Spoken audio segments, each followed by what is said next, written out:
I'm your host, Nick Ginsberg, and you're listening to The Open Drive, a podcast focusing on authentic living and defining your own path against the odds.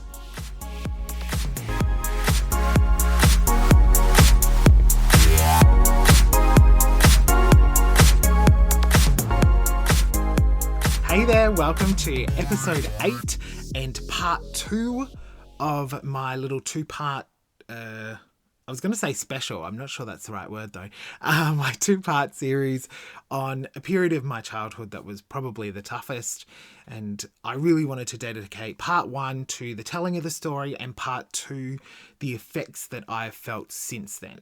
So that's where we are now. So welcome back to everyone listening. If you are a new listener, please make sure that you listen to really from the start. So start at episode 1. But if you can't do that and you want to listen to these recent ones, please make sure you listen to part 1 because that'll give you the context for this episode. I'm not going to rehash the story in this episode. So make sure you listen to part 1. Before we dive headfirst into the episode, I just want to remind you to subscribe to the podcast. So make sure you do that wherever you listen. Hit subscribe so that you can get notified as soon as I have a new episode being released and you can hear it straight away, which is exciting. And don't forget to follow both the podcast and myself on Instagram. So the two accounts, one is at The Open Drive and the other is at Nick Ginsberg. Nice and easy. So let's dive in. Let's dive in and pick up where we left off in last episode. So the story from last episode, like I said, I'm not going to rehash it, but obviously there are a lot of things that you could imagine I would struggle with following that episode. It was at a very prime age for me, and like I'd mentioned in the previous episode, if you're a parent or you can understand that my mum to go through that must have really been in a horrible situation, a horrible mental state, and really not in control of herself. There are two main things that have stuck with me, really from then until now, but they've crept up in times of high stress or high emotion. That's when it kind of shows up, as you could imagine. Right. So the first one I want to talk about, I don't think it's going to be any surprise to anyone what it is, but it's abandonment. It's what I've titled this series, really, the 2 episodes. So abandonment issues for me have been around since that moment, but I didn't really piece them together until I think it was maybe when I started dating my husband. When I was a teenager and in my early 20s, I was very much of the belief of I'll cut you off before I get hurt. So it was absolutely, I would do that as a complete sort of protection of myself and my emotions. So prime example, if I was talking to a friend or a new guy and I got any form of whiff that they weren't really into talking to me anymore, or they didn't want to be friends, or they didn't want to see me, I would cut it off. That was it. Done. See you later. Bye-bye. You don't get a chance to hurt me. That's not going to happen. Obviously, there are moments in your life where people fight back against that and you kind of can win you over. So I've had that happen where I've tried to push people away and they haven't allowed it, and they're some of the closest people to me. But as I got older and as I met my husband and fell completely head over heels for him, that is when it ramped up, because suddenly I had this person who I loved so much, and I was so scared that they were going to up and leave me. So that was really tough to work through, particularly in the beginning of our relationship. And there was absolutely moments where and it's completely irrational when I look back on it now, where I would think, oh my God, he wants to end it.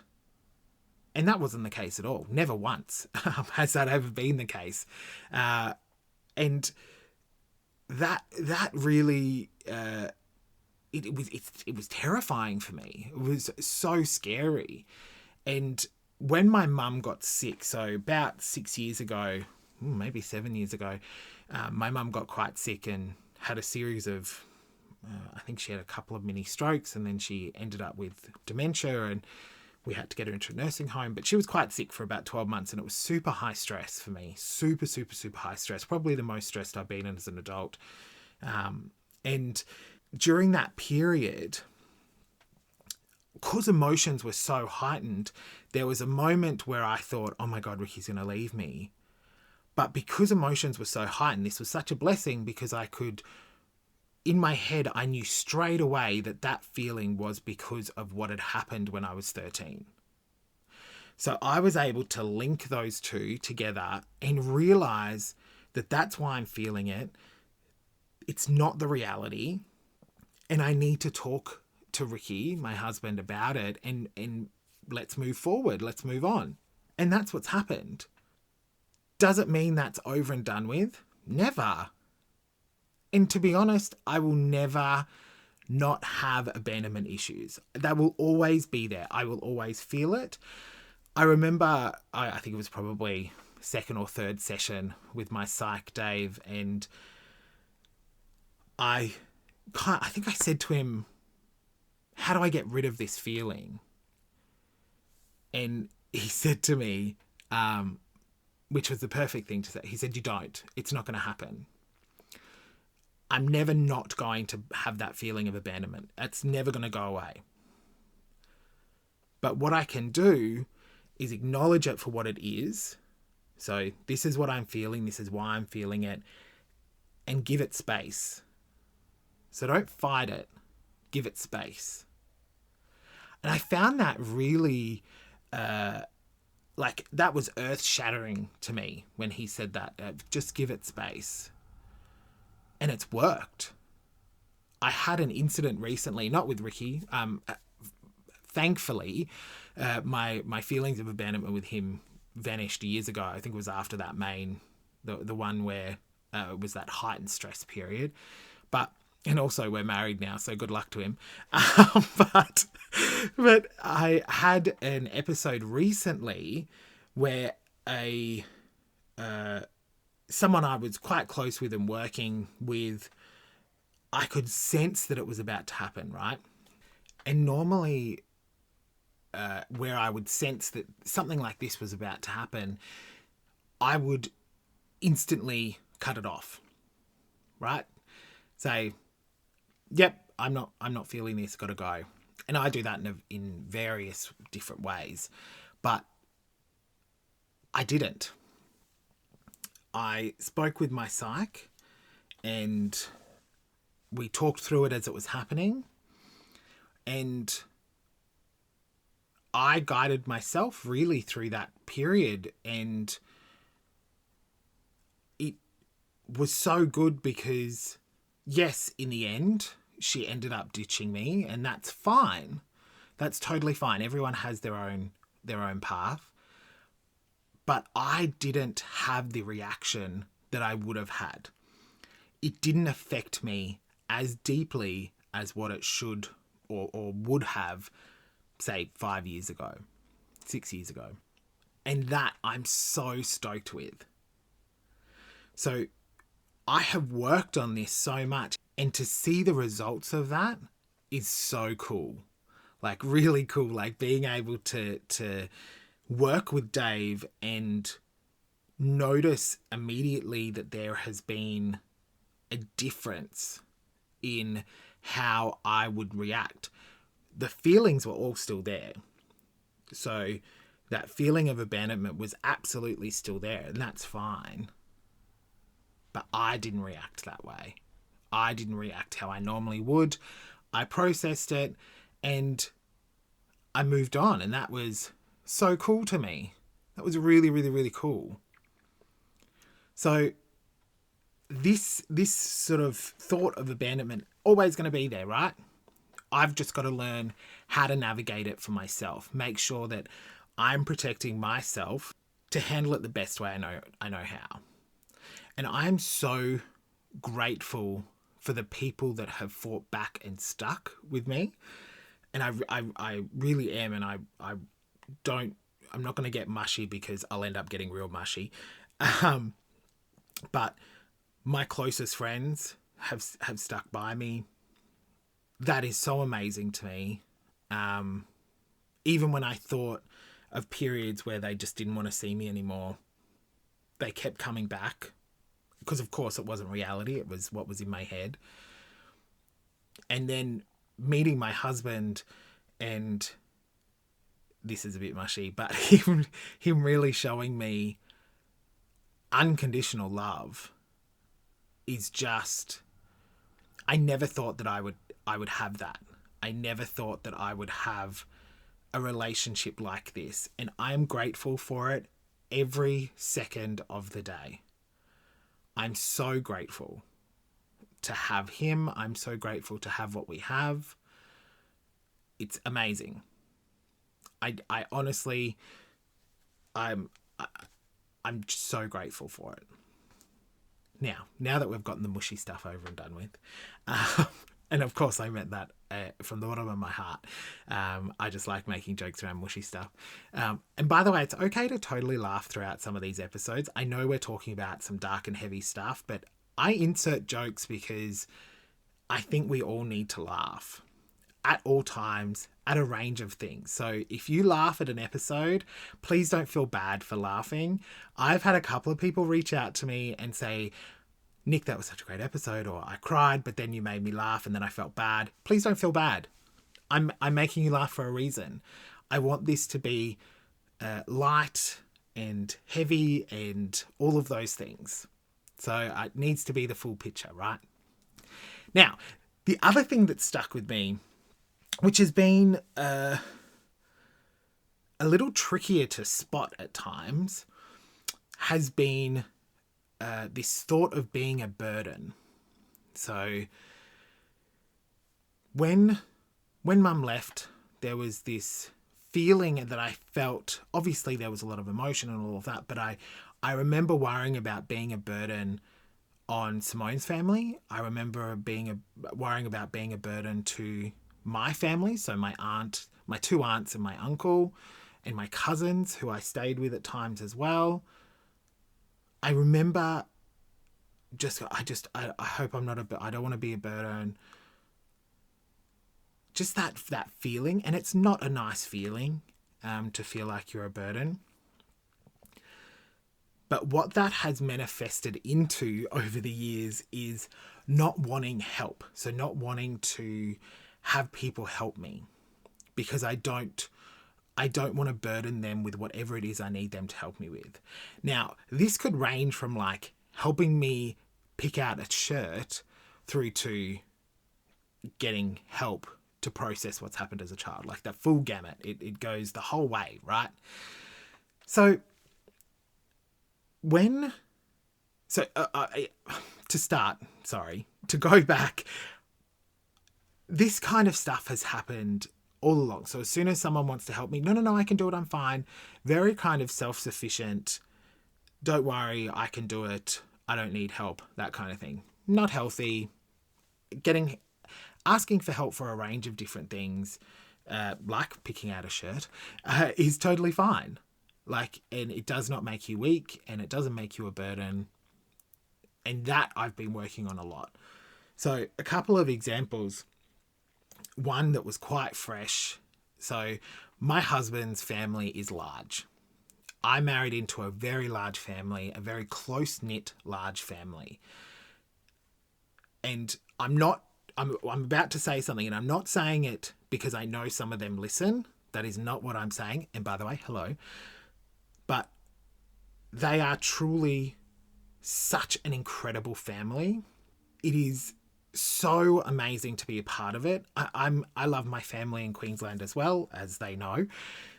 But to be welcomed so warmly and to be instantly treated as if I'm a member of the family and have been since birth is amazing.